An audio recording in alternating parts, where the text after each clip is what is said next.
यहां सद्गुरु भृगु संहिता के विज्ञान को समझा रहे हैं, जिसका उपयोग लोगों के भविष्य के बारे में भविष्यवाणी करने के लिए होता है। सद्गुरु कहते हैं, भृगु शिव के पहले 7 शिष्यों सप्त ऋषियों में से एक थे। शिव के प्रति अपनी भक्ति एवं श्रद्धा प्रकट करने के लिए शिव के चारों ओर 3 प्रदक्षिणा करना उन सभी का दैनिक नियम था। भृगु शिव के अत्यंत उत्साही भक्त थे और उनका शिव के प्रति अत्यंत अधिकारपूर्ण भाव था। एक दिन उन्होंने सोचा, मैं पार्वती के चारों ओर चक्कर क्यों लगाऊं? उनकी पत्नी से मुझे क्या लेना देना? मुझे तो सिर्फ शिव की ही प्रदक्षिणा करनी है। तो उन्होंने पार्वती से दूर हटने के लिए कहा। पार्वती बहुत नाराज हुई और उन्होंने इनकार कर दिया। तो भृगु ने एक छोटे पक्षी का रूप ले लिया और पार्वती को बाहर रखते हुए सिर्फ शिव की प्रदक्षिणा की। शिव इस मजेदार परिस्थिति को देख रहे थे, पर पार्वती को यह देखकर कि भृगु सिर्फ शिव की प्रदक्षिणा कर रहे थे, बहुत गुस्सा आया। यह देखने के लिए कि भृगु आगे क्या करते हैं, शिव ने पार्वती को अपनी गोद में बिठा लिया, जिससे उनके बीच कोई अंतर ही नहीं रह गया। तब भृगु ने एक भंवरे का रूप ले लिया और शिव के सिर के चारों ओर प्रदक्षिणा करते हुए फिर पार्वती को बाहर छोड़ दिया। पार्वती का गुस्सा अब बहुत बढ़ गया। यह क्या बकवास है? शिव इस नाटक का आनंद ले रहे थे। फिर उन्होंने पार्वती को अपने अंदर ही ले लिया, अपना ही एक हिस्सा बना लिया और वे दोनों एक हो गए। शिव ने अपना आधा भाग छोड़ दिया और पार्वती को मिलाकर वे अर्धनारीश्वर बन गए। तो भृगु ने भंवरे के रूप में रहकर एक छेद कर डाला और फिर से केवल शिव की ही प्रदक्षिणा की। अब तो पार्वती भयंकर क्रोधित हो गई और उन्होंने भृगु को श्राप दे दिया, तुम्हारे शरीर का नाश हो जाए। शिव की प्रदक्षिणा करना तो दूर, तुम एक कदम भी चल नहीं सकोगे। तुम्हें ऐसा ही होना चाहिए। भृगु की सारी मांसपेशियां नष्ट हो गई और उनका शरीर सिर्फ त्वचा और हड्डियों का ढांचा रह गया। वे खड़े भी नहीं हो सकते थे। तब हस्तक्षेप करते हुए शिव ने पार्वती से कहा, यह आपने क्या कर दिया? वे एक भक्त है और भक्त पागल होते हैं। वे यह सब आपका अपमान करने के लिए नहीं कर रहे थे। आपने अगर उन्हें सिर्फ यह कहा होता कि मैं भी शिव हूं, तो वे आपकी भी प्रदक्षिणा करते। आपको यह सब करने की क्या जरूरत थी? लेकिन अब बहुत देर हो चुकी थी और वे कुछ नहीं कर सकते थे। तो शिव ने भृगु को एक तीसरा पैर दिया, जिससे वे खड़े हो सके। आप कुछ खास शिव मंदिरों के बाहर देख सकते हैं, वहां एक 3 पैर वाले पुरुष तिपाही की छवि होगी। यह तीसरा पैर सिर्फ खड़े होने के लिए ही नहीं था। यह एक ऐसा पैर हो गया जिससे वे तीनों लोगों की समझ प्राप्त कर सके। यह एक प्रतीकात्मक पैर है। इस तीनों लोगों की समझ के साथ उन्होंने जो रचना की, उसे भृगु संहिता कहते हैं। ये एक नक्शे, एक मानचित्र की तरह है। यह बताने के लिए कि सौर व्यवस्था का अंत होने तक मनुष्य कैसे होंगे। वे हर व्यक्तिगत मनुष्य के बारे में बात नहीं कर रहे थे, वे मानवता के बारे में कह रहे थे। इसका क्रमिक विकास कैसे होगा? ये क्या करेगी?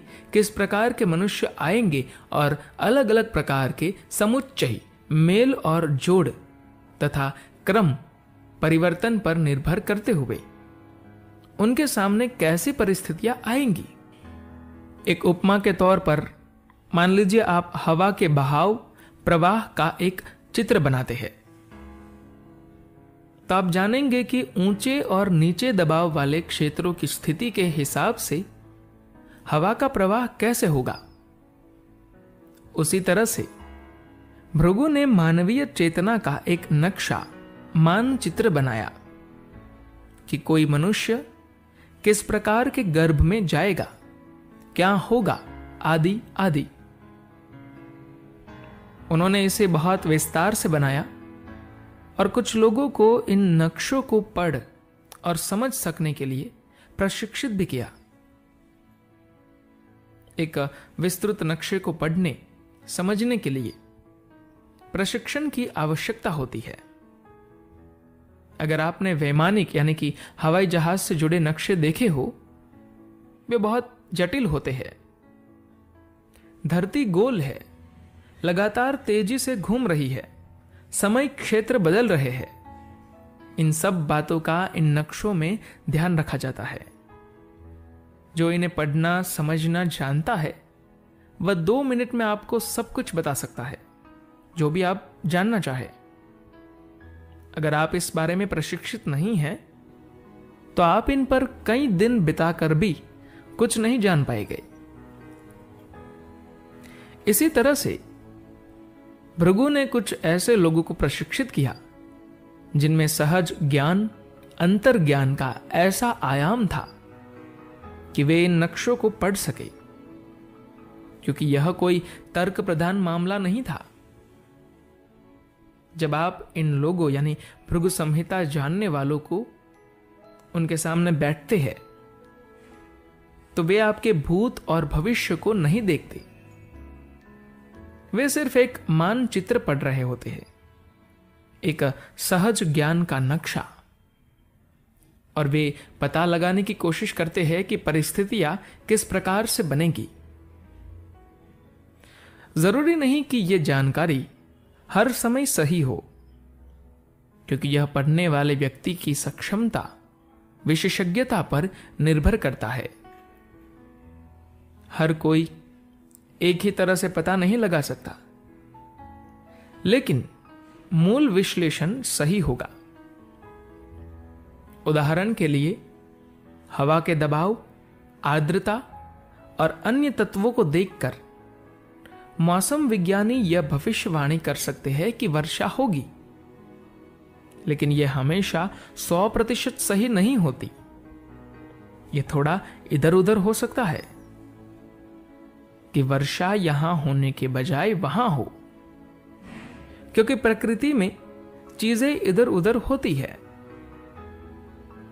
लेकिन जब वातावरण में कुछ गतिविधियां बदलेंगी तो वर्षा तो होगी ही। यह बस वैसा ही है। ये लोग भृगु संहिता जानने वाले अपना काम तब तक नहीं कर सकते जब तक कि वे एक खास अवस्था में न हो। सामान्य रूप से यह काम कुछ विशेष मंदिरों के आसपास ही होना चाहिए, लेकिन आजकल वे आर्थिक, व्यापारिक दृष्टि से अलग अलग स्थानों पर होते हैं, तो यह उतना प्रभावात्मक नहीं रह गया है। लेकिन आज भी ऐसे लोग हैं जो एकदम सही, सटीक बताते हैं। क्या इसका अर्थ यह है कि भाग्य पहले से ही तय होता है? नहीं, भाग्य कोई ऐसी चीज नहीं है जो किसी ने किसी के लिए तय की हो। यह आपके ही कर्म है। अगर आपका सॉफ्टवेयर एक खास प्रकार का है तो यह स्वाभाविक रूप से एक विशेष ढंग से ही काम करेगा। मान लीजिए कि कोई भविष्यवाणी करता है कि आप इतने वर्ष जिएंगे। अब आप अगले ही क्षण पहाड़ पर से छलांग लगा सकते हैं, आपका भौतिक शरीर और मानसिक ढांचा ऐसी चीजें हैं जो आपने स्वयं बनाई है। तो आप ये दो चीजें नष्ट कर सकते हैं, लेकिन जीवन के अन्य भागों को आप छू नहीं सकते। वे वैसे ही होंगे जैसा आपका सॉफ्टवेयर है। तो ये लोग जो पढ़ते हैं, बताते हैं, वो आपका सॉफ्टवेयर होता है। मान लीजिए आपके कंप्यूटर में एक खास तरह का सॉफ्टवेयर है। अगर आप अपना कंप्यूटर तोड़ डालते हैं तो भी जैसे ही आप उसकी हार्ड ड्राइव किसी नए कंप्यूटर में डालते हैं तो फिर वही चीज नए कंप्यूटर में आ जाएगी। तो आज आप पहाड़ पर से कूद सकते हैं, लेकिन कुछ दिनों बाद आपको एक नया कंप्यूटर मिल जाएगा, पर सॉफ्टवेयर वही रहेगा। तो वही चीजें होंगी, कुछ नया नहीं। लेकिन अगर आप आध्यात्मिक मार्ग पर है, तो अगर वे लोग वास्तविक है, असली है, तो वे आपके भविष्य के बारे में भविष्यवाणी नहीं करेंगे। क्योंकि जब कोई कहता है मैं आध्यात्मिक मार्ग पर हूं, तो इसका अर्थ है इससे कोई फर्क नहीं पड़ता कि मेरे कर्म क्या है, वे चाहे कितने भी बकवास हो। मैं तो उसी रास्ते पर जा रहा हूं जिस पर मैं जाना चाहता हूं। मैं मुक्ति की तरफ ही जाऊंगा। इससे कोई फर्क नहीं पड़ता कि बाकी की बातें क्या है, समाज क्या कह रहा है, मेरा वंश कैसा है, मेरे कर्म क्या है, मेरी ग्रह दशा क्या कह रही है। मैं तो वही जाऊंगा जहां मैं जाना चाहता हूं। आध्यात्म ये है अपना भाग्य अपने ही हाथ में ले लेना। कुछ भी पहले से तय नहीं है, मृत्यु भी नहीं, सब कुछ आपका बनाया हुआ है। आपके साथ समस्या यह है कि आप अधिकतर चीजें होशपूर्वक जागरूकता के साथ नहीं करते। तो आपको लगता है कि यह आप पर लादा गया है। अगर आप कुछ बिना जागरूकता के कर सकते हैं, तो आप वही चीज जागरूकता पूर्वक भी कर सकते हैं। सभी आध्यात्मिक प्रक्रियाओं की पूरी कोशिश यही है कि गलतियां करते हुए जीवन को चेतन होकर बनाने के बजाय आप इसे चेतन होकर बनाए। धन्यवाद।